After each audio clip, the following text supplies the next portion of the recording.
네, 내용이 너무 많아가지고 짧은 시간에 하기가 너무 힘이 어렵습니다만은 그래도 지난 시간에 말씀 내용은 우리가 간단히 좀 정리해 보겠습니다. 베다니의 동네에 세 식구가 살았죠. 누구죠? 우리 아이들? 마리아, 마르다, 나사로. 그런데 나사로가 병이 들어서 그 병든 내용을 예수님께 아뢰었지요. 그래서 주의 사랑하시는 자가 병들었습니다라고 하나님 예수님께 부탁을 사람을 보내서 했는데 예수님이 빨리 오셔야 되는데 빨리 오질 않았죠. 그런데 어느 때 와야 될지 언제 와야 될지 우리 예수님이 정하시는데 어떻든 시간에 늦게 오는 바람에 한 3일 정도 걸렸어요. 그래서 이 예수님이 전도하던 그곳에서 여리고를 지나가지고 올라오신 과정에 성경에는 안 나와 있지만 그 사이에 여리고에서 어떤 일이 있었냐면 삭개오를 만나는 장면이 그 중간에 있었어요. 그래서 실제로 빨리 걸어오면 하루면 올 수 있는 거리지만은 그렇게 못하고 그날 거기서 삭개오의 집에서 또 자게 됐어요. 그래서 시간이 좀 걸려가지고 예수님이 그 집에 도착했을 때는 이미 나사로는 죽었어요. 그래서 나사로를 장사 지낸 거기까지 우리가 지난 시간에 말씀을 드렸습니다. 근데 예수님은 죽은 나사로를 죽었다 그러지 않고 뭐라고 그랬죠? 잔다. 왜 잔다 그랬나? 중요한 것은 죽었다라기보다도 잔다라는 말이 굉장히 듣기가 좋은 언어지만은 사실은 그는 구약에 있는 내용이기도 합니다.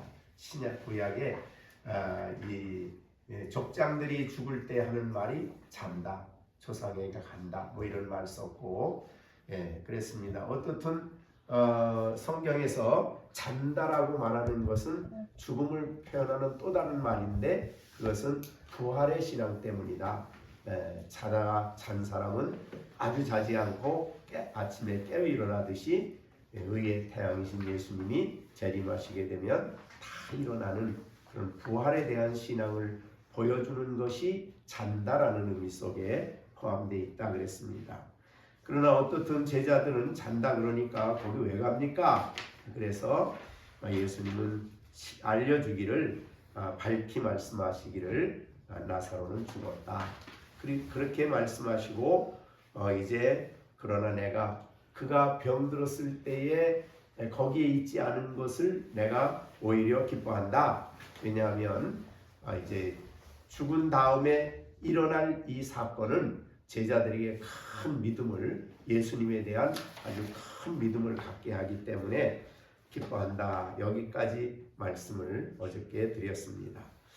그리고 예수님은 사실은 가신다고 할 때에 이 나사로를 살리기 위해서 가시려고 하는데 디두모는 어떻게 한다고요? 우리도 주와 함께 죽으러 가자. 예수님이 죽는다면 우리도 죽겠다. 근데 예수님은 그때 죽을 입장에 있는 게 아니죠. 낫이 되면 그 비유에서 알려줬듯이 예수님은 하나님의 때가 아니면 죽질 않죠. 정말 하나님의 때가 있는 거예요. 그런데 지금은 아직 돌아가실 때가 아니었기 때문에 예수님이 지금 가도 누구도 예수님에게 손댈 사람이 아무도 없어요. 하나님이 지키시기 때문이죠. 그래서 도마와 예수님과의 생각이 너무 차이가 있는 것을 어저께 우리가 16절에서 봤습니다. 자, 오늘은 예수님이 이제 와서 좀 베다니의 동네에 혹은 베다니에 있는 이 나사로의 집에 가지 않으셨어요. 그리고 동네 입구에 서서 도착을 했는데 왜 그러면 집에를 안 가시고 입구에 있었을까? 아마도 거기에 계셔야 이 무덤에 가시기가 훨씬 가깝다는 걸 아시고 그 집에 가지 않고 무덤 입과 동네 입구에 서서 계셨는데 그 소식이 이제 마르다에게 전달이 됐어요. 예수님이 온다는 소식이. 아마도 예수님의 제자 중에 하나가 달려가서 예수님이 지금 저기와 기다리고 있다라고 마르다에게 얘기했을 것이다. 그렇게 이제 우리가 추측을 할 수는 있습니다. 그러나 물론 성경엔 그 말이 없지만 어떻든 이것이 알려져서 그래서 이제 여기 마르다가 예수님이 오신다는 말을 듣고 달려가서 예수님을 맞이하는 장면이 이제 먼저 나옵니다. 그래서 예수님을 만나가지고 마르다가 예수님께 말하기를 굉장히 섭섭한 얘기를 하는 거예요. 주께서 여기 계셨더라면 내 오라버니가 죽지 않았을 겁니다 라고 얘기를 합니다. 그럼 이제는 어쩔 수 없다는 거죠. 이제 장사 지내고 벌써 며칠이 됐다고요? 나흘이 됐기 때문에 이제는 뭐 더 이상 어떻게 할 수가 없는 그런 상황인데 주님은 능력이 많으신 분이니까 살아있을 때 여기 계시면 아마도 우리 동생이 고침을 받았을 겁니다. 그런데 이제는 죽어서 무덤 속에 들어가 있으니까 그거는 이제 어떻게 도와줄 수가 없죠. 그래서 마르다의 믿음이 예수님에 대한 믿음이 어느 정도인 것 같아요? 죽은 다음에는 아무것도 못하는 분으로 예수님을 생각했겠죠. 그죠? 근데 사실 알고 보면 우리도 그렇게 생각을 하죠. 그죠? 일반적으로 병들으면 기도하지만 죽은 사람을 위해서는 기도 안 하죠. 그렇게 그런 식으로 이제 이 사람도 일반적인 사람이 생각하는 수준이었어요. 예수님이 병들었을 때 오셨으면 우리 동생이 나았을 텐데 이제 오셨으니 참 섭섭합니다. 그런 마음이 있었던 것 같아요. 그래서 이 이야기가 마리아도 똑같은 말을 해요. 동생도 나중에 와서 예수님을 만나가지고 똑같은 말을 합니다. 예수님이 여기 계셨더라면 우리 오라버니가 죽지 아니하였겠나이다 라고 32절에 똑같이 얘기를 해요. 그런 걸 보면 살아있을 동안에 예수님이 늦게 오는 일에 대해서 두 자매가 얘기를 많이 했던 것 같아요. 그래서 똑같은 생각을 가지고 이제 그렇게 얘기를 했는데 그러나 이제 막달라 마리아는 이렇게 얘기합니다. 22절 보면 그랬어요. 그러나 나는 이제라도 주께서 무엇이든지 아버지 하나님께 구하는 것을 하나님이 주실 줄 되게 압니다. 그 말은 지금이라도 예수님이 아버지께 구해서 나사로 살려달라 그러면 살아날 줄 믿습니다. 그런 뜻일까요? 전혀 그런 뜻이 아닙니다. 잘 보시면 나는 이제라도 주께서 무엇이든지 하나님께 구하시는 것을 하나님이 주실 줄 내가 압니다. 그게 무슨 뜻이에요? 나사로 살려달라는 그런 뜻이 아니에요. 뒤에 보면 이제 그걸 알 수 있어요. 그러나 꼭 뭐 예수님이 아버지께 기도하는 것이 한두 가지겠어요? 지금 자신이 많이 슬퍼하고 있고 어려운 가운데 있는데 나를 위해서 어떤 기도를 하시든지 우리 주님이 주실 줄을 압니다. 이렇게 이제 얘기한 거예요. 그러자 예수님이 이제 놀라운 선물에 대해서 얘기를 하시죠. 22절에 확실하게 얘기합니다. 내 오라비가 다시 살아나리라. 이 오라비가 나사로가 살아난다는 얘기죠. 예수님은 그랬더니 그래서 여기서 이제 마르다의 생각이 이제 나오는 겁니다. 그래서 22절에 이제라도 주께서 무엇이든지 하나님께 구하는 것을 하나님이 주실 줄 알아이다라는 말이 나사로 살려다는 말이 아닙니다. 그걸 어떻게 하냐면 이제 24절에서 알 수가 있죠. 그래서 예수님이 내 오라비가 다시 살아나리라 그랬더니 뭐라 그래요? 마르다가 하는 말이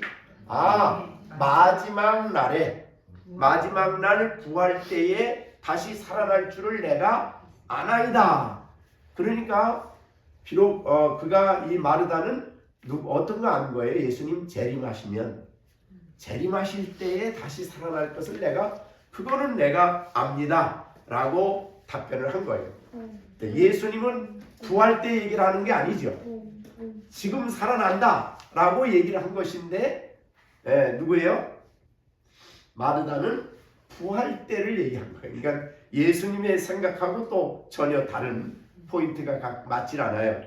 그래서 살아날 줄을 압니다. 굉장히 이것도 굉장한 믿음이죠, 사실은. 그렇죠? 자, 우리 시중 예수님 재림하실 것을 믿어요? 다시 오실 것을? 그날은 모든 사람이 다 살아나죠. 그건 어떻게 그런 일이 일어나요? 하나님이 하시니까. 그래서 예수님의 부활에 대해서 가르칠 때에 다른 사람이 못 믿는 문제에 대해서 언제나 바울 사도가 그런 말을 했어요.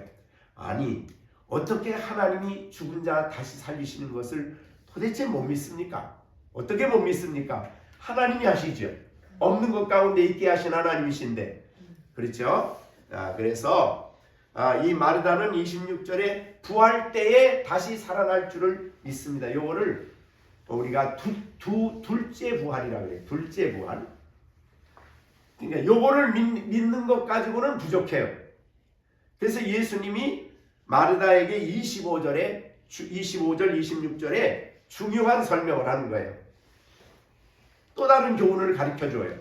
자, 보세요. 25절 예수께서 이르시되 나는 부활이요 생명이다. 예수님이 부활을 하게 해주시는 분이 예수님이시고 생명의 원천이 생명을 주시는 분이 예수님이시다라는 말을 한 거예요.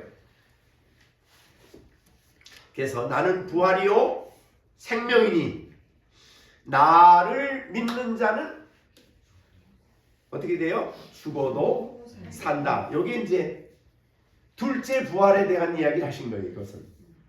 이건 마르다의 이야기하고 똑같은 거예요. 25절은 자, 마르다는 아까 재림 때 부활할 것을 믿는다 그랬더니 예수님이 믿는 자는 그때 죽어 있다면 예수님 오셨을 때 다시 살아난다 라는 둘째 부활에 대한 얘기를 25절에 하신 거예요. 근데 예수님이 마리아에게 더 가르쳐주고 싶은 게 뭐냐면 26절이에요. 자, 26절 무릇 살아서 나를 믿는 자는 영원히 죽지 않는다. 무릇 산다. 살아서 사실은 예수 믿는 사람은 살아야 예수를 믿습니다. 죽은 사람은 못 믿어요. 이게 뭐냐면 그래서 이것을 무릇 살아서라는 요 말이 첫째 부활이라 그래요. 첫째 부활. 이걸 우리가 이제 다른 말로는 거듭나는 거죠. 거듭나요. 그래서 우리가 에베소서 2장 1절에서 배웠죠. 허물과 죄로 2장 1절 뭐죠? 허물과 죄로 죽었던 우리를 살리셨죠. 거기에 살리신 것은 부활 때 살리심이 얘기한 게 아니에요. 거듭날 때 우리 영혼을 다시 살리시는 거죠. 그러니까 죽어있는 사람은 못 믿어요. 살아있는 사람만이 믿어요. 거기 산 사람은 새 생명을 얻어서 거듭난 사람이에요. 그러니까 첫째 부활은 생명을 얻는 거예요. 그래서 예수님은 나는 생명이다. 그러니까 거듭난다 그럴 때에 예수님을 성령이 오셔서 이 물과 성령으로 요한복음 4장에 물과 3장에 거듭나는 거 어떻게 나요? 물과 성령으로 거듭난다. 여기에 태어나는 거예요. 이게 영적으로 태어나는 건데 이거 놀라운 이것도 하나님만이 하실 수 있는 기적이죠. 그리고 요한복음 에베소서 3장 3절에도 긍휼이 풍성하신 하나님이 우리를 사랑하신 그 큰 사랑을 인하여 허물로 죽은 우리를 어떻게 했다고요? 에베소서 2장 4절 5절 허물로 죽은 우리를 그리스도와 함께 살리셨죠. 이것이 영적인 부활이에요. 즉 첫째 부활. 그래서 이 첫째 부활에 참여한 사람이 둘째 부활, 영화로운 부활에 참여해요. 그럼 첫째 부활에 참여하지 않고 영적으로 허물과 죄로 죽어있는 사람은 어떻게 될까요? 심판의 부활로 일어나는 거죠. 네, 그것이 이제 차이예요. 그래서 사실은 예수님이 재림 때 예수님이 다시 살아납니다. 여기까지는 부족해요. 중요한 것은 이 땅에 살아있는 동안에 우리가 살아서 예수를 믿는 것이 중요해요. 그러니까 이 첫째 부활에 참여한 사람만이 진정한 둘째 부활인 영원한 생명에 이르게 되고, 첫째 부활에 참여하지 못하면은 영적으로 죽은 거지요. 그 첫째 사망이에요. 그러면 둘째 사망은 영원한 사망이죠. 우리가 그것을 이제 구분할 수가 있어요. 자, 우리가 이제 성경에서 이 문제를 다루어 준 것이 요한계시록인데요. 요한계시록을 우리가 보면은 이 부분에 대해서 우리에게 말씀해 주시는 문제가 있습니다. 자, 이 요한계시록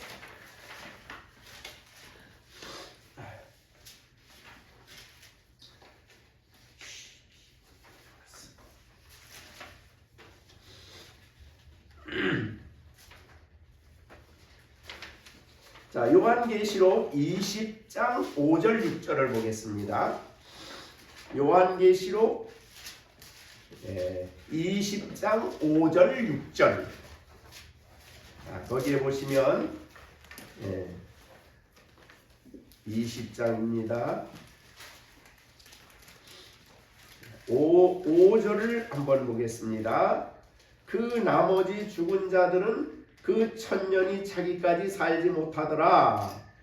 그러면서 이는 첫째 부활, 이게 첫째 부활, 그 다음에 이 첫째 부활에 참여하는 자들은 복이 있고 거룩하도다. 둘째 사망이 그들을 다스릴 권세가 없다. 그러니까 멸망하지 않는다는 거죠. 첫째 부활은 영적인 부활이에요. 그 다음에 이 첫째 부활에 참여하는 자는 둘째 사망, 영원한 멸망에 안 들어간다 이 말이죠. 그래서 그 첫째 부활, 둘째 부활로 이게 구분을 했습니다. 자, 그런 배경에서 제가 좀 정리를 해본 겁니다. 그러니까 우리가 신앙생활하는 우리들은 중요한 것은 허물과 죄로 죽은 사람은 하나님에 대해서 어떤 활동을 할까요? 안 할까요? 죽었으니까. 하나님을 알까요? 모를까요? 모르지요. 하나님을 찾을까요? 찾지 못하지요. 아까 우리가 우리 교독을 하면서 허물과 죄로 죽은 이 세상 사람들은 스스로 하나님을 찾을 수가 없어요. 어떤 사람만이 찾냐면 거듭난 사람만이 찾아요. 즉 첫째 부활에 참여한 새 생명을 얻은 사람만이 참여해요. 그래서 26절이 이제 그걸 얘기하는 겁니다. 무릇 살아서 거듭나서 나를 믿는 자는 영원히 안 죽어. 그렇죠? 안 죽죠. 잘 보세요. 죽음이라는 것은 하나님과 죄 때문에 단절이 된 상태예요.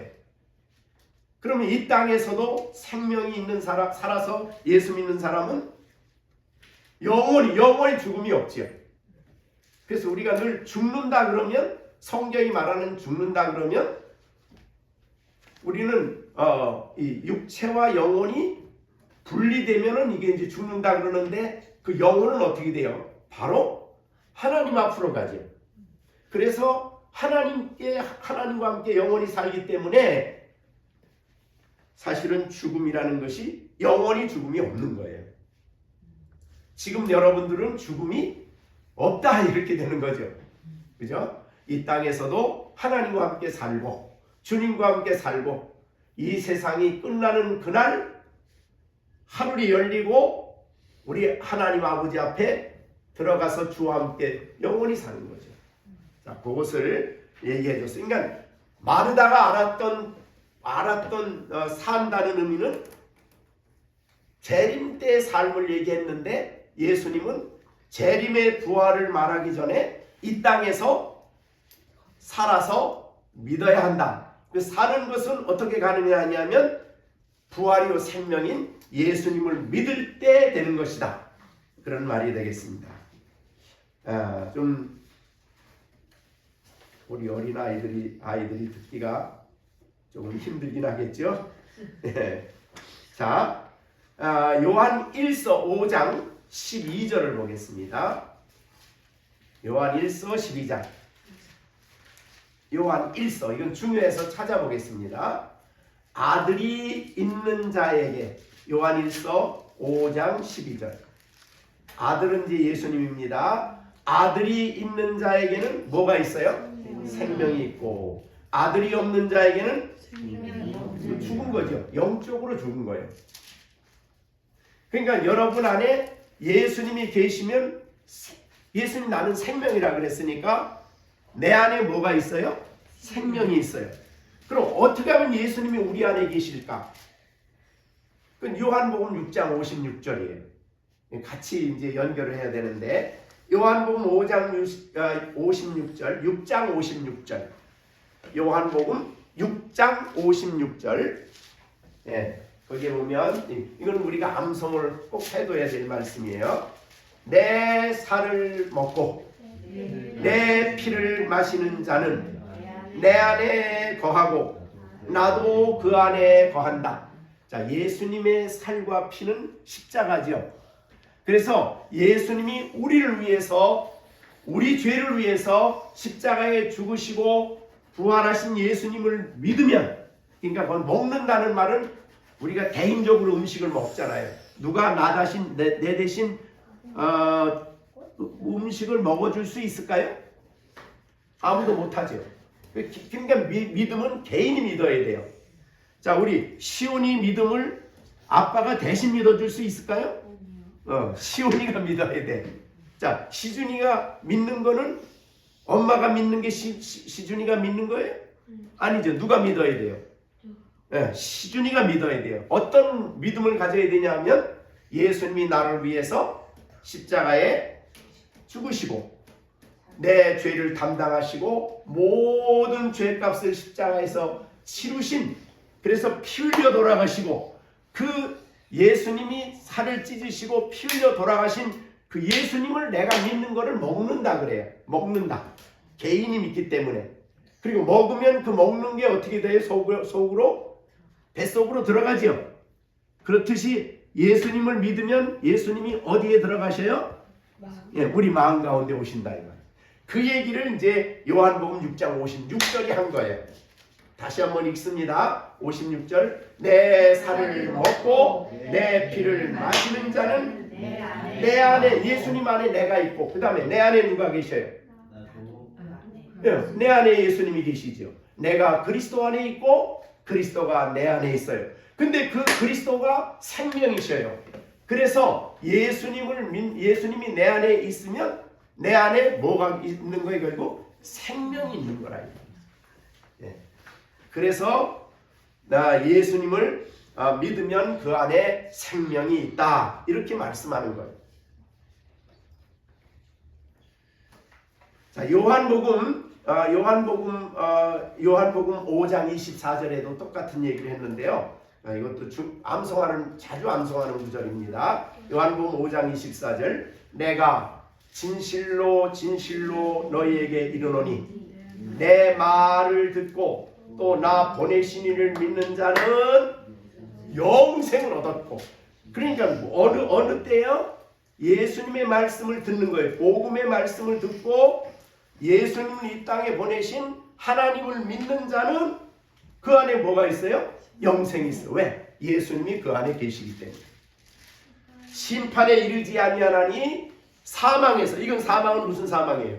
허물과 죄로 죽어있는 그 사망에서 얼로 옮겨졌어요? 생명으로. 생명은 하나님을 모시고 그리스도를 통해서 하나님과 함께 사는 게 생명이에요. 하나님이 없으면 죽음이죠. 예, 하나님과 함께 살아가는 것이 생명이에요. 자, 그래서 생명으로 옮겨졌다. 그리고 언제 일이 일어나느냐? 25절. 요한복음 5장 25절. 진실로 진실로 너에게 이르노니 죽은 자들이 하나님의 아들의 음성을 들을 때가 온다. 여기 죽은 자는 어떤 죽은 자예요? 영적으로 죽어있는 자들이 하나님의 아들의 음성, 예수님의 복음의 말씀을 들을 때가 오나니 곧 이때라. 듣는 자는 뭐해요? 살아난다. 이게 이제 거듭난다는, 새 생명을 얻는다는 뜻이에요. 예수님의 말씀, 복음의 말씀을 듣는 자는 뭐 한다고? 살아난다. 어느 때? 예수님이 죽으시고 죽으신 예수님을 3일 만에 하나님이 살리셨다는 이것을 믿을 때에 우리 영혼이 살아난다는 거예요. 그러니까 이것이 이제 골로새서에서 그걸 더 살아난다는 말을 더 확실하게 골로새서 성경 좀 어렵지만 좀 찾아보겠습니다. 골로새서 언제 살아나는가? 골로새서 2장입니다.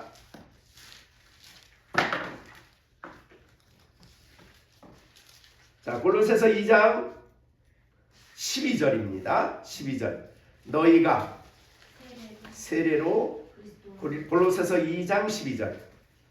그리스도와 함께 장사되고 그 다음에 죽은 자들 가운데서 그를 일으키신 하나님의 역사를 믿음으로 말미암아 그 안에서 너희도 함께 일으킴을 받았다. 우리가 일어난 거예요. 영적으로 새 생명을 얻고 부활해서 그 안에 있다. 그리스도 안에 있다는 거죠. 그리스도 안에 우리가 살았다. 이게 하나님의 신비로운 역사입니다. 이거를 이제 우리가 여기까지만 설명하고 본문으로 돌아가서 나사로를 살리는 장면에서 이제 이게 더 구체적으로 우리에게 보일 거예요. 자, 그러면 좀 어려워서 이 25절을 일단은 설명하고 넘어갑니다. 자, 그러면 이 마르다는 예수님을 믿었으니까 살아서 예수님을 믿는 사람이죠. 자, 그 믿음의 표현이 27절이에요. 우리 본문 요한복음 11장 27절. 이르시되 주여 그러하에다. 주는 본문 히브리서 11장 27절 같이 읽어봅니다. 주여 이르시되 27절. 히브리서 죄송합니다. 요한복음 11장 27절 같이 읽습니다. 주여 그러하에다. 주는 그리스도시요 살아계신 하나님의, 세상에 오시는 하나님의 아들이신 줄을 내가 믿나이다. 누가 믿어요? 마르다가 고백을 했어요. 내가 믿습니다. 어떻게 이렇게 믿음으로 말미암아 사실은 이 마르다는 살아서 예수님 믿은 사람이죠.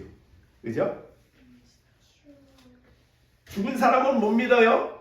네. 내가 죄인인 걸 깨닫는 것은 죽었기 때문이에요? 살았기 때문이에요? 살았기 때문에 아는 거예요.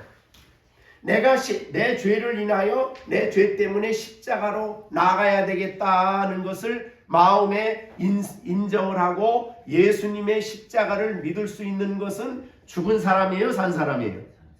살아있는 사람만이 가능해요. 그거를 지금 이제 예수님이 설명하신 거예요. 그래서 부활에는 두 가지가 있다. 하나는 첫째 부활, 하나는 둘째 부활. 사망도 두 가지가 있어요. 첫째 사망, 허물과 죄로 죽은 거. 둘째 사망은 영원한 영광.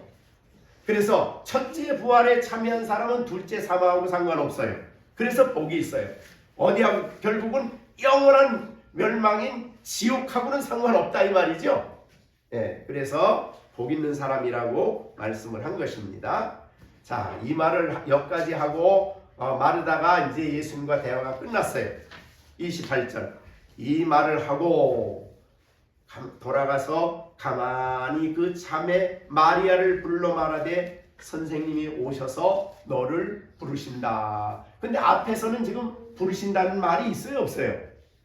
없죠? 근데 마르다가 한 얘기를 보면 예수님이 그런 말 하신 것 같아요. 예수님이 마르다도 와야 되겠다 생각하시고 마리아 보고 가서 마르다 보고 가서 마리아를 불러와라 라고 얘기를 해서 마리아가 가서 조용히 가만히 마리아를 불러 선생님이 너를 부르신다 이 얘기를 한 거예요. 근데 우리가 그러니까 마르다가 예수님 온다는 얘기를 들었을 때는 아마 뭐 밖에서 들었든지 마르다가 올 때는 마리아가 몰랐던 것 같죠. 네. 그래서 아마 마리아는 집안에서 그 위로하러 온 많은 유대인들을 접대하고 있지 않았나. 또 마리아는 밖에서 부지런히 음식을 만들고 이런저런 일을 하다 보니까 부르러 간 사람이 마르다를 만나서 얘기를 했고 그 다음에 마르다는 급해서 예수님께 갔고 그래서 예수님과 얘기를 마치고 주님이 이제 마리아는 아직 몰라요. 그래서 마리아 보고 가서 데리고 와라 라는 말을 듣고 집에 간 거예요. 가서 조용히 불렀다 그랬어. 조용히. 왜 불러가서 이렇게 오지? 내가 자꾸 그러니까 이상해? 아니 그게 아니라 시중에서 다리가 자 그래서 너 가서 마리아를 조용히 불렀어요. 불러가지고 야 선생님 너를 불러. 그러니까 마리아가 어떻게 했어요? 급히 일어나서 예수께로 나갔다. 그런데 그때 예수님은 그때도 마을에 들어오지 아니하시고 마르다를 맞이했던 곳에 그대로 계셨다. 아까 여기에 왜 그대로 계셨어요? 어디에 가려고? 네, 무덤에 가려고. 그죠? 집안에 들어오는 것보다 그냥 무덤도 동네 밖에 있으니까 그 무덤 가까이에 있으니까 무덤 동네 안 들어가고 거기에 기다리고 있다가 마리아 오라 그래가지고 마리아하고 함께 무덤에 가기 위해서 지금 예수님이 기다리고 계셨던 겁니다.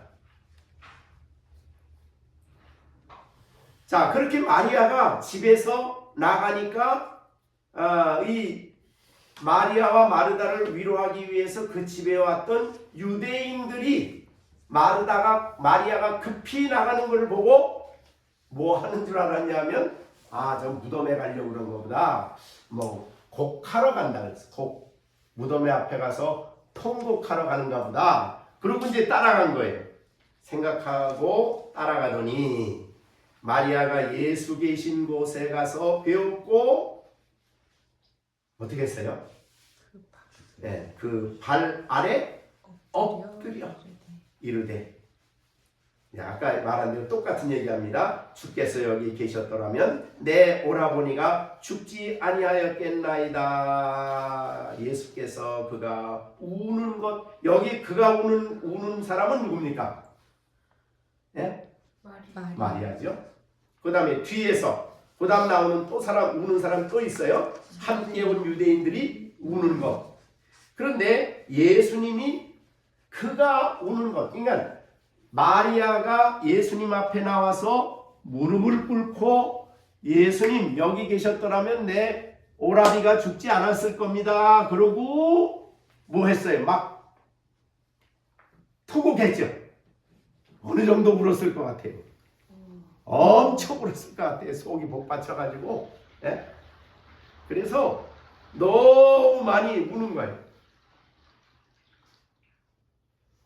마리아는 아무 말도 안 했어요. 마리아는 아무 말도 안 하고 그냥 울기만 했어요. 울기만 했어요.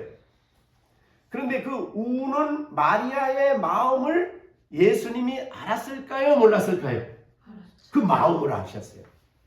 너무 슬퍼하는 그런데 그 울음을 예수님이 아시고 충분히 아시고 그의 소원을 아셨죠. 어느 때는 때로 기도하지 아니하고 막 슬퍼서 어려워서 울기만 해도 하나님은 왜 우는지를 아시는 거예요. 그래서 이 우는 것은 말로 하는 것보다 훨씬 더 하나님 앞에 강력하다고 했어요. 우는 거에 대해서. 그래서 어떻든 마리아가 이렇게 예수님을 보고 정말 슬퍼서 왜 좀 일찍 오시지 이제 오셨냐고 그러면서 동생 죽은 거 생각하고 예수님의 그 사랑을 생각했던 이 마리아는 한없이 울고 있었습니다. 그렇게 한없이 우는 그 마르다를 보고 예수님이 말을 합니다. 36절에 야, 너 어디 두었냐? 그러니까 어디 두었냐고 말은 어디를 물어보는 거예요? 무덤이 어디냐? 그걸 물어보는 거죠. 이제 그래서 그를 어디 두었느냐 이르시되 그랬더니 주여 와서 보옵소서 하니라. 그랬을 때에 예수님께서 눈물을 흘리시더라 그랬어요. 이게 성경에서 예수님이 눈물을 흘린 경우는 물론 평시에 어떤지는 모르겠지만 한 2번 정도 있죠. 겟세마네 동산에서 우셨고 또 여기서 이렇게 우셨다고 기록이 됐는데 이렇게 예수님이 우셨어요. 예수님이 왜 그렇게 우셨을까? 뭘 보고? 마음. 누구 마음을 봤어요? 마리아. 마리아가 막 슬퍼서 우는 걸 보고 주님도 그 슬픔에 같이 슬퍼하신 거예요. 우리 인성을 가지고 오셨기 때문에 그의 그 슬픔, 그의 그 아픔, 마음의 슬픔과 고통을 아시고 그렇게 예수님께서 눈물을 흘리셨더라 그랬어요. 네, 눈물을 물론 성경에 그냥 눈물을 흘리셨다 이렇게 표현이 되어 있지만은 어느 정도 우셨을까? 네? 굉장히 많이 우셨을 것 같아요. 너무 흐느껴 울면서 가니까 그 뒤에 이제 반응이 나옵니다. 36절에 이에 유대인들이 말하되 보라 그를 얼마나 사랑하셨는가. 그러니까 이 따라가던 사람들은 예수님이 우는 게 누구 때문에 우는 건 줄 알았어요? 나사로 때문에 우는 줄 알았어요. 그런데 사실은 예수님의 우는 것은 나사로 때문이 아니라 마리아가 그렇게 슬피 우는 걸 보고 같이 그런 마음을 가졌기 때문에 그렇게 슬퍼하신 거예요. 어떻든 유대인들이 볼 때도 너무 막 슬퍼 우시니까 그를 나사로를 얼마나 사랑하셨기에 저렇게 우실까 이렇게 생각한 거예요. 자, 우리 여러분, 예수님이 우리가 슬픈 일을 당하고 어려운 일을 당할 때 예수님은 우리에 대해서 아무런 감정이 없는 분으로 생각하면 안 됩니다. 우리가 정말 힘들고 어려운 일을 당할 때 주님은 우리의 아픔을 아시는 분이에요. 그리고 느끼시는 분이에요. 그래서 그거를 우리가 이 히브리서에서는 그거를 체휼한다는 말로 표현이 됐어요. 히브리서 4장에 한번 보세요. 예수님이 우리와 같은 사람으로 이 땅에 오셨기 때문에 히브리서 4장에 보시면 14절 그러므로 우리의 큰 대제사장이 계시니 승천하시니 곧 하나님의 아들 예수시라 우리가 믿는 도리를 굳게 잡을지어다. 승천하신 예수님을 굳게 잡으라는 얘기예요. 우리에게 있는 대제사장은 즉 죽으시고 이 땅에 오셔서 사셨고 죽으시고 부활하시고 승천하신 그 대제사장이신 하늘에 계신 그분은 우리의 연약함을 뭐라 그랬어요? 동정하지 못할 리가 아니요. 이게 동정한다는 말은 우리가 좀 더 쉽게 번역한 말이에요. 옛날의 번역에는 체휼이라는 말을 썼어요. 그 체휼이라는 말이 뭐냐면 우리가 아픔을 똑같이 느끼신다는 거예요. 그러니까 승천하셔서 계신 그 예수님은 우리의 문제에 대해서 그냥 감정도 없이 그냥 지켜보는 그런 분이 아니에요. 우리가 아파하고 슬퍼하고 힘들어할 때는 주님도 그렇게 체휼하신 이 땅에 오셨기 때문에 인간의 몸을 가지셨기 때문에 우리와 같은 느낌을 가지고 계신다는 거예요. 이게 얼마나 우리들에게 위로가 되는 말인지 몰라요. 그죠? 너무나 큰 위로가 됩니다. 그래서 예수님이 그렇게 우셨습니다. 그랬더니 사람들이 얼마나 나사로를 사랑하셨는가 이렇게 잘못 해석한 겁니다. 자, 그 다음에는요. 그 중에 어떤 이들은 말하되, 이건 좀 조금 이제 예수님에 대해서 좀 비난하는 투지요. 맹인의 눈을 뜨게 하니가 그 사람을 죽지 않게 할 수 없었더냐? 이렇게 이것도 좀 기분 안 좋게 얘기하는 겁니다. 자, 그러자 38절 이에 예수께서 다시 속으로 비통하게 여기시며 무덤에 가시니 무덤이 불이라 돌로 막았다. 그러니까 유대인들의 장례법은 일반적으로는 돌에 구멍을 뚫어서 그 속에다 집어넣어요. 가족 묘지입니다. 주로 가족들이 같이 들어가는 묘지예요. 그러니까 우리가 지난번에 설명했나요? 부를 뚫고 불 안에 하나 둘 셋 넷 방을 또 따로 만들어요. 그리고 불 앞에다가 이렇게 이제 바위를 하나 놓으면은 죽으면은 유대 땅은 덥기 때문에 며칠 두질 않아 그 당시는. 그래서 바로 갖다 놓아요. 바로 갖다가 돌에 놓고 무덤을 돌려놓고는 이제 1년 동안 기다립니다. 1년 동안 기다리다가 1년 지나서 가면 이제 어떻게 됐겠어요? 뼈만 남죠. 그럼 뼈를 다 추스려서 자기 방에 갖다 이제 그 항아리에 넣어서 거기다 넣어두는 거예요.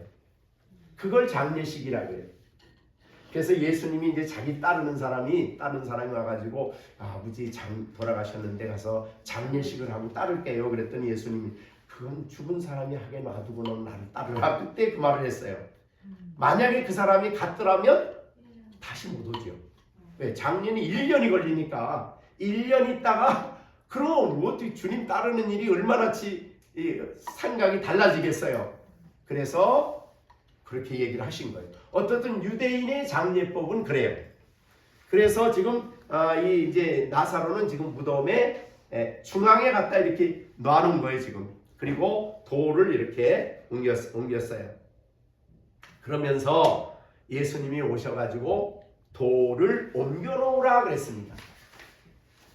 돌을 옮겨놓. 아마도 무덤에 갔을 때 그냥 무덤 안에서 여기 나사로가 무덤에 묻혔구나. 그리고 성묘를 하고 돌아올 줄로 다른 사람들은 생각을 했을 거예요. 근데 예수님이 갑자기 오셔서 무덤 보고 돌아가는 게 아니라 돌을 옮겨놓으라 그러는 거예요. 그러니까 마르다가 예수님에게 말씀합니다. 주여, 죽은 지가 벌써 나흘입니다. 나흘이면 이제 어떻게 돼요? 벌써 다 부패가 돼서 냄새가 납니다.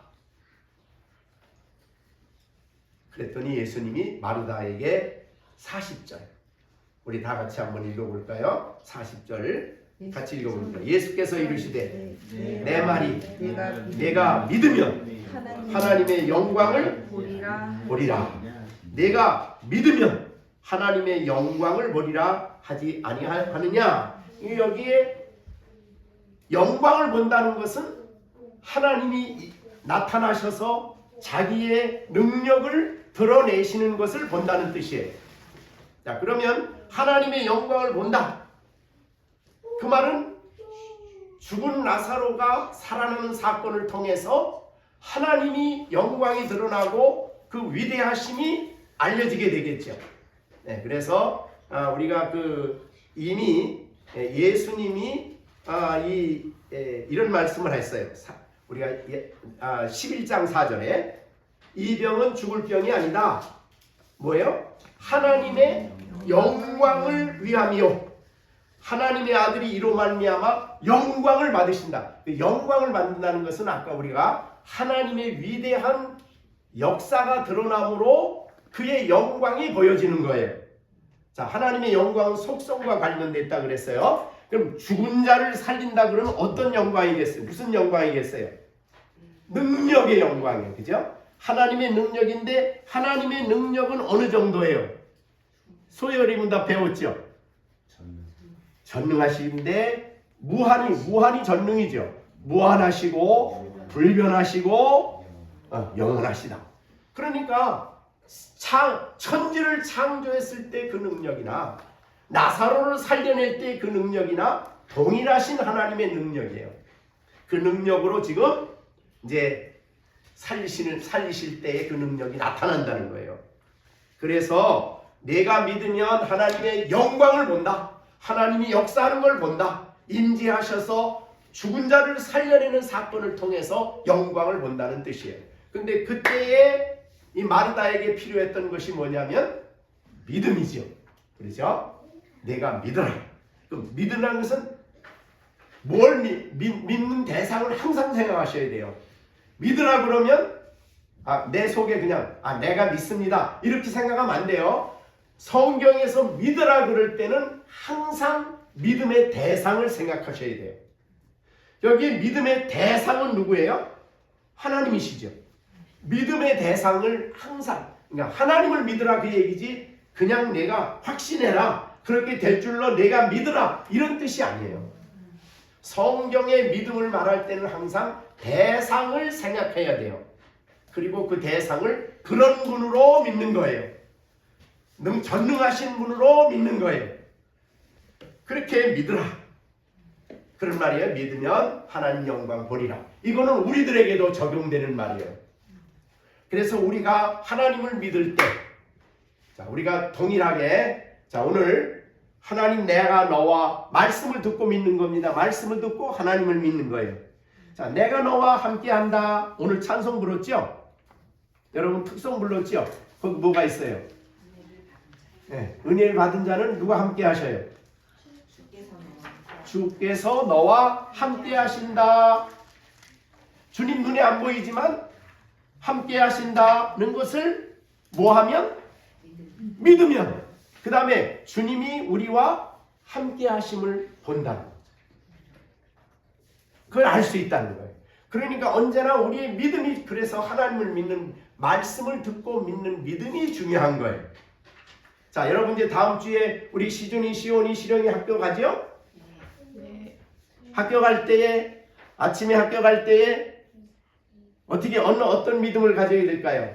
오늘 내가 학교 가는 길에도 누가 함께 가셔요? 주님이 함께 가시고, 그래서 나에게 뭘 주셔요? 힘. 오늘 찬송가 특성 불렀잖아. 어?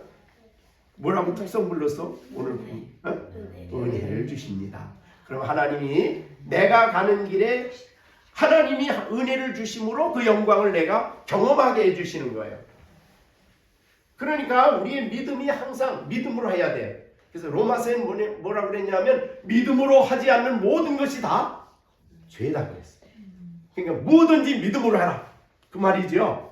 예, 우리가 하나님 말씀을 들었을 때에 그 말씀의 내용을 우리가 받아들이고 그런 일을 하실 하나님, 그런 하실 주님을 믿는 믿음을 가지고 나갈 때에 우리의 삶 속에서 그렇게 역사하시는 영광을 보는 거죠.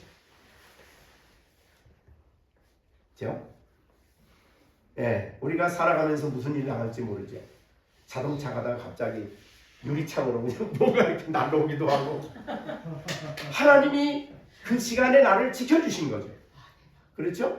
그러니까 하나님의 영광을 본 거예요. 그래서 신앙인은 우리의 삶 속에 하나님의 영광이 보여질 때마다 우리 아브라함의 노정은 어떻게 했어요? 영광이 보여지니까 즉시로 묵도하고 하나님께 경배했더라. 감사했더라 그랬어요.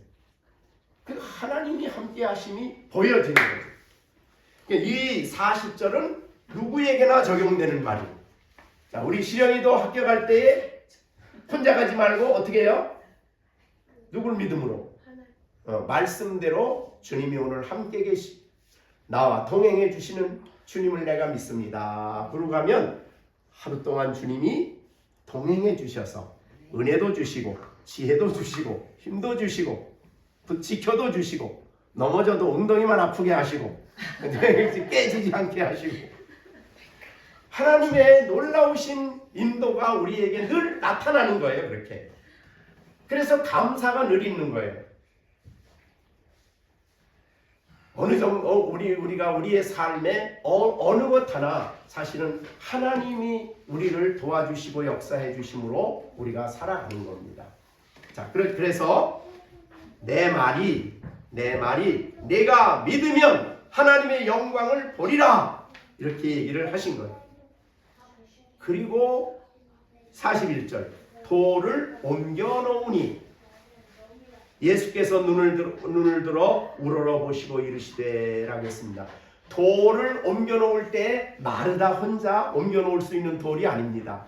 가서 무덤에 보시면 여자 힘으로 혼자 안 돼. 그래서 예수님의 무덤에 가던 여인들도 야 우리가 무덤에 가는데 그 무덤 문을 누가 열어줄까 걱정을 했어요. 여자들 며칠 돼도 안 돼. 그러니까 거기 갔던 사람들이 같이 이 무덤을 열었어요. 그래서 어떤 주석하시는 분은 40절과 41절을 연관시켜서 이렇게 얘기해요. 내가 믿으면 하나님 영광 보리라 그러고 바로 이어서 돌을 옮겨 놓으라 그랬더니 옮겨 놓지요. 옮겨 놓으니 그랬습니다. 그러니까 불신의 돌을 옮겨 놓아라. 내 인생에 불신앙의 돌을 옮겨 놓으라. 옮겨 놓으면 주님이 너의 삶 속에 역사하신다. 이렇게 해석을 했더라고요. 그것도 좋은 해석인 것 같아요. 우리의 불신앙의 돌을 옮겨 놓아라. 불신의 돌. 그래서 믿지 아니하는 모든 것들을 믿을 수 없는 모든 것들을 다 옮겨 놓으면 이제 예수님이 하십니다. 그러니까 이 돌을 옮겨 놓는 거는 누가 해야 돼요? 우리가 해야죠. 또 마르다 마리아가 해야죠. 딴 사람이 하는 거 아니에요. 그 다음에 이제 나머지는 할 수가 없어요. 그 다음에 나머지는 예수님이 하시는 일이에요. 그러니까 우리가 할 일이 있고 주님이 하시는 일이 있는 거예요. 구별이 됩니다. 주님의 하실 일을 내가 하려고 덤벼들면 이제 문제가 생기는 거예요. 자, 여러분의 인생에 있어서도 주님이 하실 일을 내가 하려고 막 몸부림쳐. 그럼 돼요? 그거 안 되는 겁니다. 그거는 전적으로 주님께 맡겨야 되는 문제예요. 자, 그래서 예수님이 이렇게 말합니다. 아버지여, 내 말을 들으시는 것을 감사하나이다 라고 얘기를 하십니다. 이게 지금 예수님 뭐 하는 거죠? 하나님께 지금 기도하는 거죠. 그래 보세요. 그런데 항상 내 말을 들으시는 줄을 내가 알았나이다. 그러나 이 말씀을 하옵는 것은 누구 때문에 하는 거냐면 둘러선 무리를 위함이니 곧 아버지께서 나를 보내신 것을 그들로 믿게 하려 함이라. 이렇게 됐어요. 그러니까 이 말을 예수님이 기도의 말을 사실 안 하셔도 돼요. 근데 이 기도의 말을 함으로써 둘러선 사람들에게 들려주기 위해서 이 말을 한 거예요. 그러니까 그런 뜻은 둘러선 사람들로 하여금 믿음을 갖게 하기 위해서. 무슨 믿음일까? 여기에 믿음은 하나님이 예수님의 기도를 들어주신다는 믿음. 하나님 아버지께서 예수님의 간구를 늘 들어주신다는 믿음. 그것을 예수님이 주위 사람들에게 알게 하기를 원하셨어요. 여러분, 예수님은 지금도 살아계시죠. 우리가 부활하신 예수님은 대제사장으로 하나님 앞에 계시죠. 대제사장으로 계시는 것 중에 가장 중요한 일이 사실은 우리를 위해서 기도하시는 일이죠. 그래서 히브리서 9장 24절 25절 보세요. 예수는 히브리서 9장 24절 25절입니다. 예수는 영원히 계심으로 그 제사장 직분도 갈리지 아니하느니라. 그러므로 자기를 힘입어 하나님께 나아가는 자들을 온전히 구원하실 수 있으니 이는 그가 항상 살아계셔서 그들을 위해서 간구하심이니라. 항상 살아계셔서 시온이를 위해서, 시령이를 위해서, 시준이를 위해서 예수님 뭐 하신다고요? 간구를 하세요. 누가? 대제사장이신 예수님이. 그래서 우리의 구원이 완성되도록 우리를 위해서 끊임없이 기도하셔요. 그런데 그 기도를 주님이 들어주실까요? 안 들어주실까요? 하나님 아버지께서. 들어주셔. 오늘 본문에 보세요. 본문에 뭐라 그랬냐면 아버지여 내 말을 들으시는 것을 감사하나이다. 항상 내 말을 들어. 하나님 아버지는 예수님이 하는 기도를 외면하신 적이 없어요. 항상 들으셔요. 그러면 우리 예수님께서 시준이를 위해서 항상 기도하고 계신다 그러면 그 기도가 하나님 아버지가 들어주실까요? 안 들어주실까요? 네, 들어주십니다. 자, 우리들이 기도할 때, 우리들이 간구할 때에 우리의 기도를 예수님의 이름으로 기도하잖아요. 그럼 그 말은 무슨 뜻이에요? 우리의 기도를 예수님이 대신 아버지께 기도해 주신다는 뜻이죠. 예수의 이름으로 기도한다는 게. 그러니까 중보자예요. 그래서 우리의 기도는 항상 그리스도의 이름으로 아버지께 올라가요. 그리스도의 이름으로 하나님께 상달이 되는 겁니다. 그래서 예수님은 중보자로 계십니다.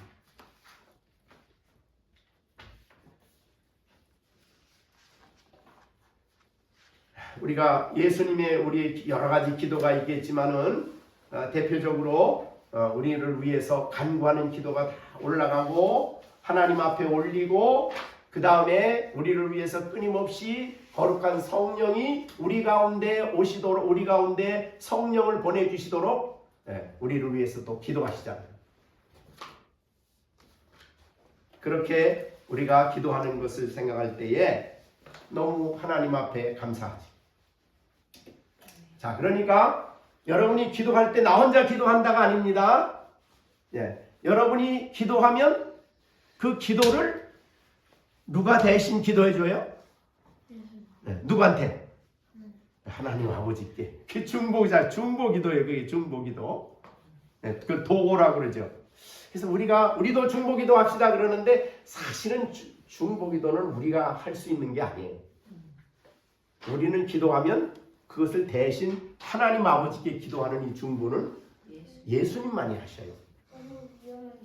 근데 요새 이제 뭐 중보기도 팀 뭐 이래가지고 중보기도를 사람들이 하는 것처럼 생각하는데 사실은 우리가 다른 사람을 위해서 대신 기도해주고 다른 사람을 위해서 간구해주지만 도고 하나님 앞에 이 중보하는 이 기도는 오직 예수님만이 아버지께 올려주는 기도입니다. 그런 기도 우리가 생각할 수 있는데 그럼 우리가 기도할 때 확신을 가질 수 있어요. 그래서 혹시라도 내가 잘못 구하면 어떨까? 잘못 고쳐서까지라도 우리에게 필요한 응답을 주시도록 간구를 하신다는 거예요. 자, 그래서 여기 42절이 큰 위로가 됩니다. 항상 내 말을 들으시는 줄을 내가 알았나이다. 예수님의 말씀, 예수님의 간구는 하나님 아버지께서 항상 들어주셔요. 그러니 우리를 위한 도구를 아버지께서 항상 들어주신다. 항상 살아서 그가 항상 살아계셔서 그들을 위해서 끊임없이 기도한다. 자, 그 다음에는요, 이제 기도가 마쳤어요. 그 다음에 예수님의 명령이 말씀이 떨어집니다. 43절 같이 우리 한번 읽겠습니다. 43절 시작. 이 말씀을 하시고 그 다음에 큰 소리로 나사로야 나오라. 자, 우리 학생들만 셋이 한번 큰 소리로 시작. 나사로야 나오라. 그래가지고 나오는 다른 거는 작게 해도 이거는 예수님까지도 어떻게 했어요? 큰 소리로 해서 나온 거예요. 다시 한번 나사로가 정말 나올 만큼 큰 소리 한번 쳐보세요. 시작. 나오라. 나사로를 불러야지. 야, 나사로 안 부르고 나오라 예수님이 그랬더라면 어떻게 할 뻔했어요? 예, 그때까지 죽어 있는 사람들은 다 나올 뻔했어. 근데 특별히 예수님 나사로는 이름을 붙여줬기 때문에 나사로가 나온 거예요. 자, 그럼 우리 시준이 한번 크게 혼자 해봅니다. 시작. 나사로야 그래 나오겠어 그 정도가. 파이팅! 다시 한번 시작. 나오라 자, 됐어. 시훈이 시켜주세요. 네, 시훈이 한번 해. 시작. 잠깐만요. 큰 소리로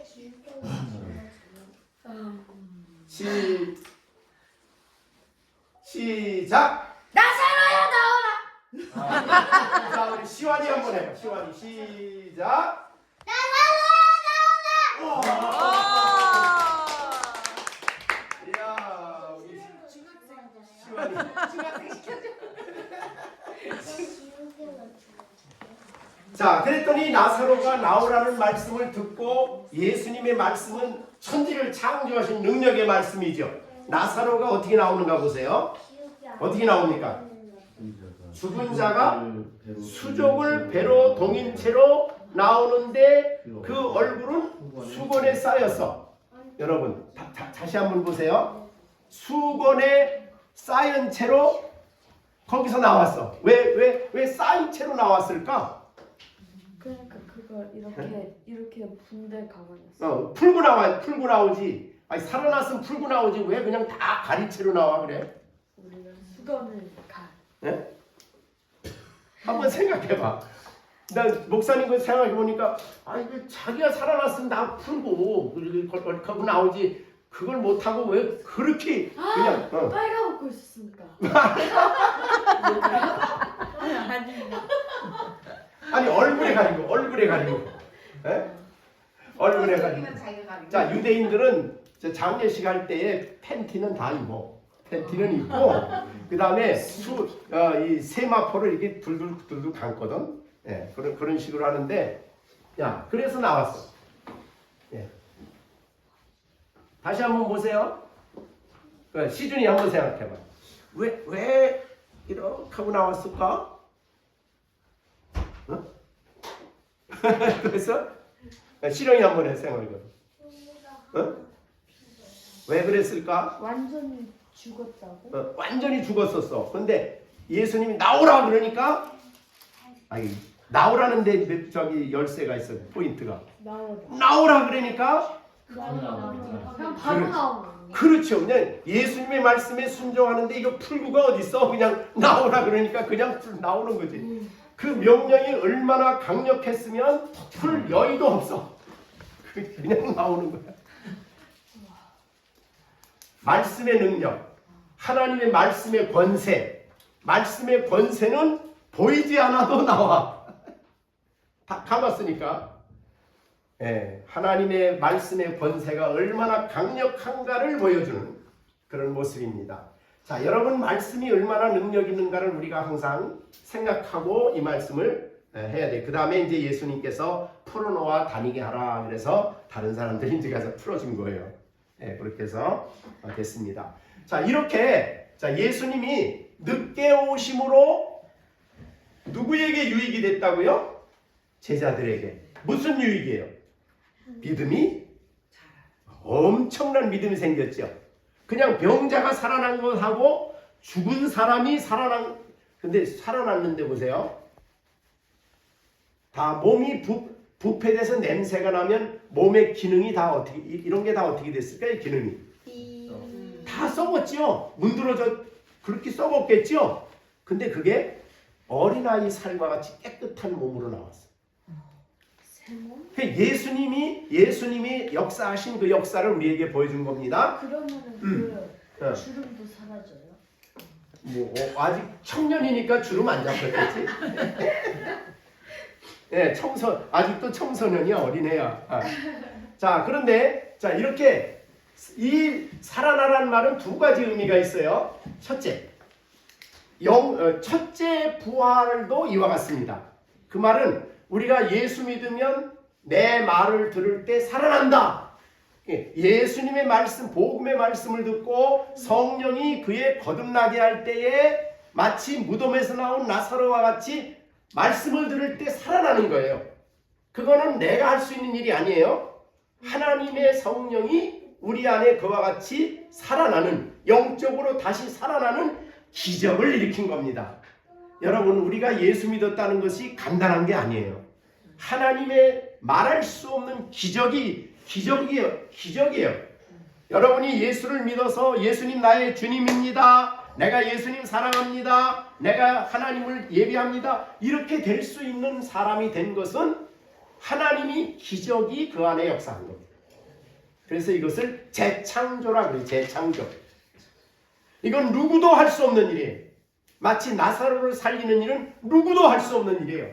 이건 오직 예수님만이 하실 수 있는 일이듯이 우리가 거듭나는 것도 내가 열심히 노력해서 얘가 거듭나게 내가 만들어줄 수 있는 게 아니에요.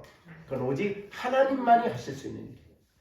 그래서 그 심령 속에 거듭나게 하셔서 거듭난 사람이 이렇게 풀어지면 이제 활동을 하고 하나님께 대해서 활동을 하는 거예요. 하나님께 대해서 예배하고 하나님을 경배하고 이렇게 하나님을 가까이 하고 이런 영적인 일을 할 수 있는 사람으로 살아나는 겁니다. 그 다음에 두 번째 부활은 나사로야 나오라 그럴 때에 우리는 언제냐면 마지막 예수님 재림 때입니다. 재림 때에 그땐 썩은 정도가 아니죠. 없는 사람도 있어요. 그러나 주님이 새 몸을 주시는 거예요. 자, 여러분, 비행기 타고 가다가 비행기가 폭파돼서 죽은 사람이 있는데, 그런데 그 속에 믿는 사람이 있었어. 그럼 그 시신이 어디 갔을까요? 네? 시신, 죽은 사람 시신, 비행기 폭발돼서 죽은 사람 흔적도 없겠죠. 그런데 예수님이 오셔서 나오라 그럴 때에 그 사람도 몸을 입겠어요, 안 입겠어요? 네. 그러니까 사람이 죽으면 믿는 사람은 하나님 나라 가서 있을 때에 여러분보다 예수님이 재림하실 때는 혼자 오는 거 아니에요. 이미 먼저 가 있는 믿는 사람들 다 데리고 와요. 마태복음에 보면 다 데리고 와가지고 그들이 먼저 새 몸을 입습니다. 그게 예수님과 같이 부활의 몸이에요. 그 다음에 그때까지 우리가 예수님 오실 때까지 살아남아 있다면, 살아있다면 우리 몸이 바로 부활의 몸으로 바꿔지는 거예요.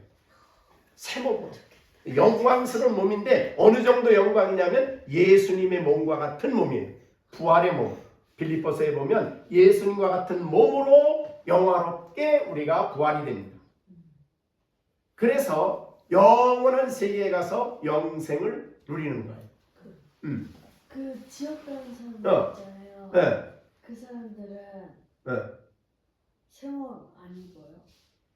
예, 그 사람들은 이제 성경에 보면은 이 심판의 부활이라고 해요. 심판받은 사람들의 부활.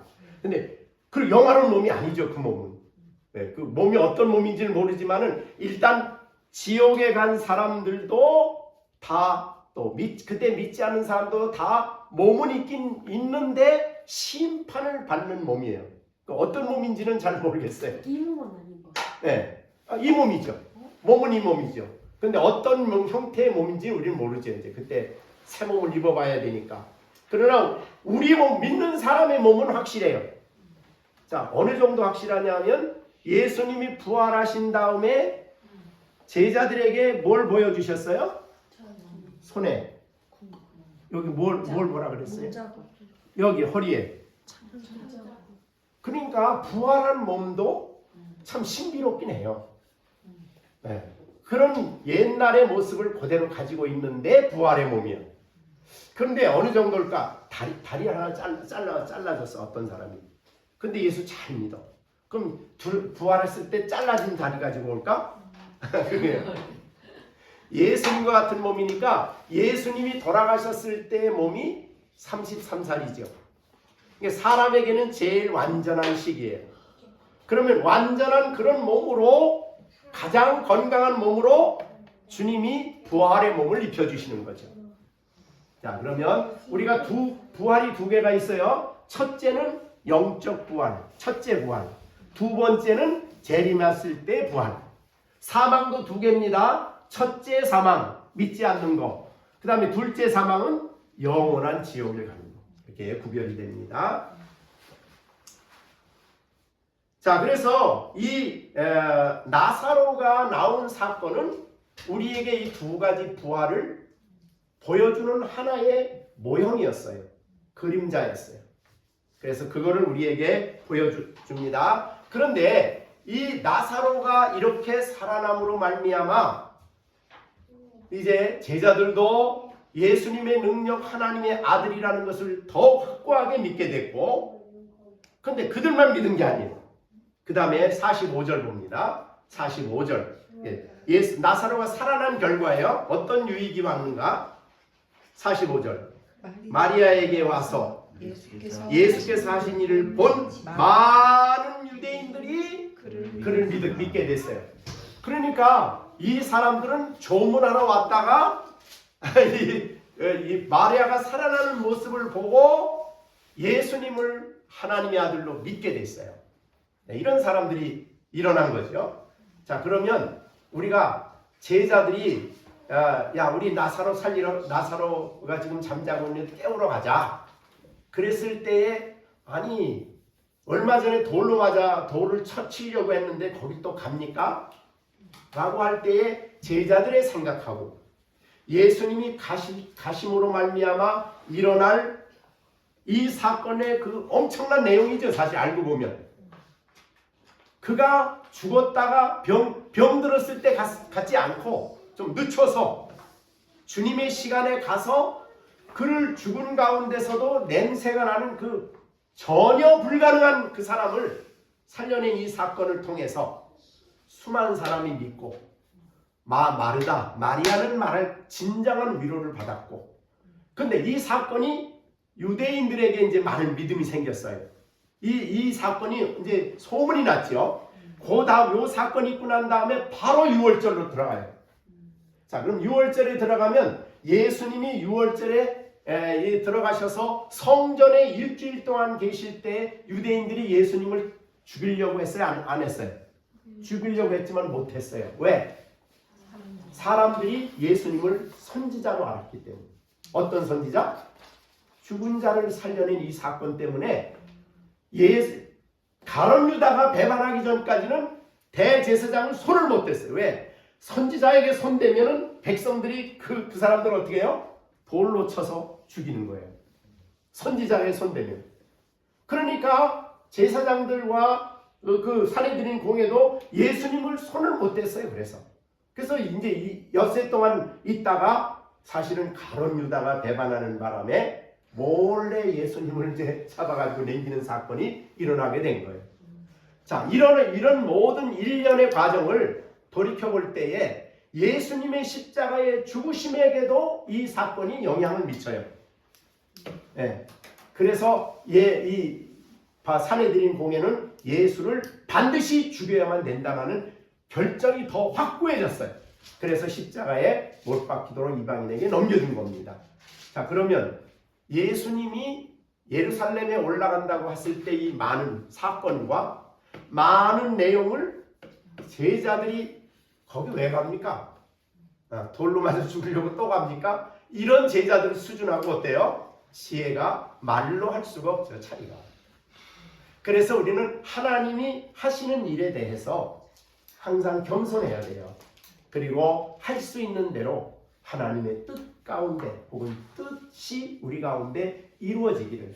그래서 우리가 열심히 기도도 하지만 하나님의 어저께 얘기한 것처럼 마리아와 마르다는 하나님 와서 고쳐주십시오 이런 얘기를 안 하고 뭐래요? 사랑하는 자가 병이 들었습니다. 이렇게 얘기를 하나님의 사랑에 맡겼어요. 하나님의 지혜에 맡겼어요. 하나님의 인자하심에 이 문제를 맡겼어요. 그래서 이제 해결이 된 것이다. 이렇게 우리가 생각할 때에 이 놀라운 이 사건은 또 엄청난 반응을 일으켜서 그 다음에 이제 우리가 다 설명을 다 못했습니다만은 50절에 예수님을 죽일 것을 확실합니다. 한 사람이 백성을 위하여 죽어서 온 민족이 망하지 않게 될 것이 너희에게 유익한 줄을 생각하지 아니하는도다. 그 당시 제사장 예수님이 죽어야 많은 사람들이 산다, 이렇게 얘기를 한 내용입니다. 그리고 난 다음에 이제 예수님을 죽이려 하니까 예수님이 54절에 어디로 가냐 하면 빈들로 가요. 그러므로 예수께서 다시 유대인 가운데 드러나게 다니지 아니하시고 거기를 떠나 빈들 가까운 에브라임, 이 성경 여기 딱 한 번 나와요.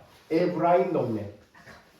거기 가서 계시다가 거기 한 3개월 정도 계시다 이제 6월절에 예루살렘에 올라가신 거예요.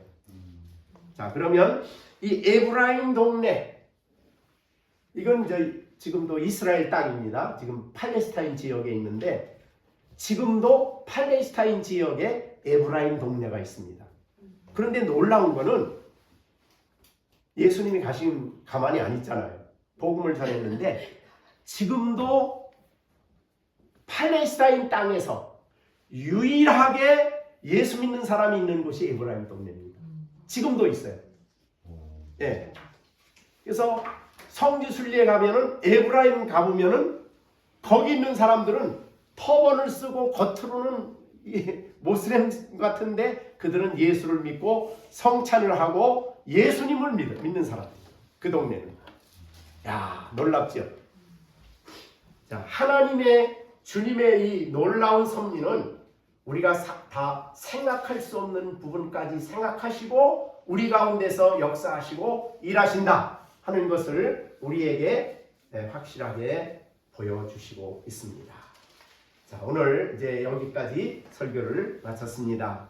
우리 그동안에 좀 길긴 한데 너무 많은 내용을 얘기하고 좀 사실 또 어려운 부분도 있긴 한데, 자, 우리 이제 말씀을 마치고 우리 질문을, 성경학교니까 우리 시온이 오늘 말씀 마치고 어떤 이 나사로 이야기를 듣고 어떤 생각이 들었습니까? 네? 예수님이 같이 우리가 힘들어하고 같이 지루하는 거를 같이 슬퍼하시고 느끼셔가지고 그럴 때 위로가 많이 될 것 같아요. 네, 그랬어요. 네, 또 우리 희준이는 오늘 이 말씀을 그 사마리아 여인 나사로 살린 사건을 통해서 우리가 내가 배운 게 뭘까요?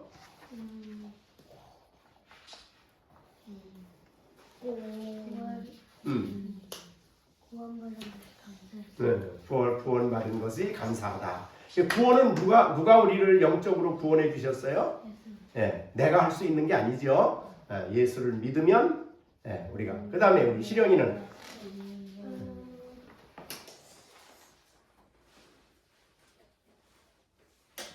우리가 믿어야지 하나님의 영광을 보고 들어야 믿을 수 있다는 것을 알았고 앞으로는 들어야 믿으니까 더 많이 들어야겠다. 말씀을 잘 들어야 되겠다. 자, 우리가 이 나사로를 살린 사건을 통해서 정말 하나님의 지혜가 얼마나 놀라운가. 너무나 우리의 기준과 우리의 생각에 따라서 예수님을 대하지 않도록, 그래서 하나님의 주권이 위대하심이 강조되고 주님을 바라보고 그렇게 살아가는 우리가 돼야 되겠습니다.